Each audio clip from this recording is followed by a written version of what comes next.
কি করেন? লোহা উঠাই ভাইজান। নদীতে টানলে বাজারের আশেপাশে কিংবা বড় নদীতে টানলে আপনার লোহা লক্কর বাজে আল্লাহ পাকের ইচ্ছায়।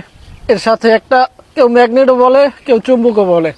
কিরকম লোহা পান প্রতিদিন কত আপনার 4 কেজি 5 কেজির মতো হয়। এই লোহাগুলোর কেজি কিরকম বিক্রি করেন, কিরকম দাম পান? এখন আপনার 30 টাকা করে দেয়, 30 টাকা। 30 টাকাও দেয়, 25 টাকাও দেয়। কয় টাকা আসে আপনার? কত 200, 250, 150 এরকমের হয়। এই বর্তমান বাজারে 150, 200, 300 টাকায় কি চলতে পারে? আল্লাহ খুব ভালোভাবেই চালাইতেছে ভাইজান, আল্লাহর খুশিতে খুশি। এই নিচে যদি কিছু আটকায় আপনি কিভাবে বোঝেন? এটা বাড়ি হয়ে যায়, বাড়ি হয়ে যায়, পরে উপরে তোলেন? পরে উপরে তুলি।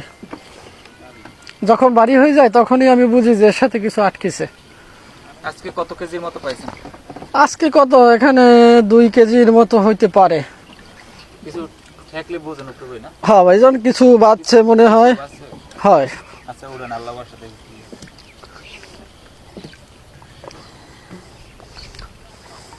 কি আইছে ভাই? লোহা আছে ভাইজান। তো অনেকগুলো লোহা। হ্যাঁ, অনেকগুলো লোহা আছে, আল্লাহ পাকের ইচ্ছায়। দেখি কি কি লোহা আছে। আচ্ছা ভাই, এই কাজ কতদিন যাবত করেন? ভাইজান আমি এই কাজ 1 বছর যাবত করি। এত পেশা থাকতে এই পেশা কেন বেছে নিয়েছেন? ভাইজান আমি একজন অসুস্থ মানুষ, গাড়ি অ্যাক্সিডেন্ট করছিলাম 2 বছর আগে। বরিশালে ব্যবসা করতাম, বরিশালটা আসার সময় গাড়ি অ্যাক্সিডেন্ট করে আমার 2 পা আর 1 হাতে সমস্যা হয়েছে। তা আল্লাহ পাকের ইচ্ছায় আমি চিকিৎসা করতে করতে আমার 1 হাত আর 1 পা ভালো হয়েছে, কিন্তু আমার এখন ডাইন পায়ে খুবই সমস্যা। আমি কেরেস ছাড়া একদম অচল।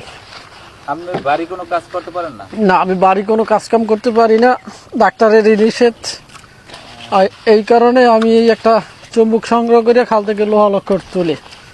আর এই চুম্বকটা কত কেজি লোহা ওঠে? এই চুম্বকটা আমি 27 কেজি পর্যন্ত পাইছি ভাইজান। 27 কেজি? হ্যাঁ। ওটা কি আছে? ওটা আসলে একটা সুকানের প্লেট।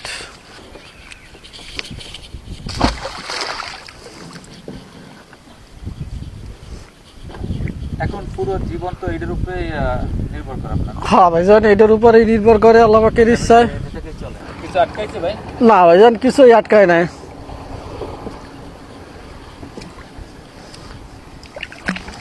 একটা নাট আটকেছে।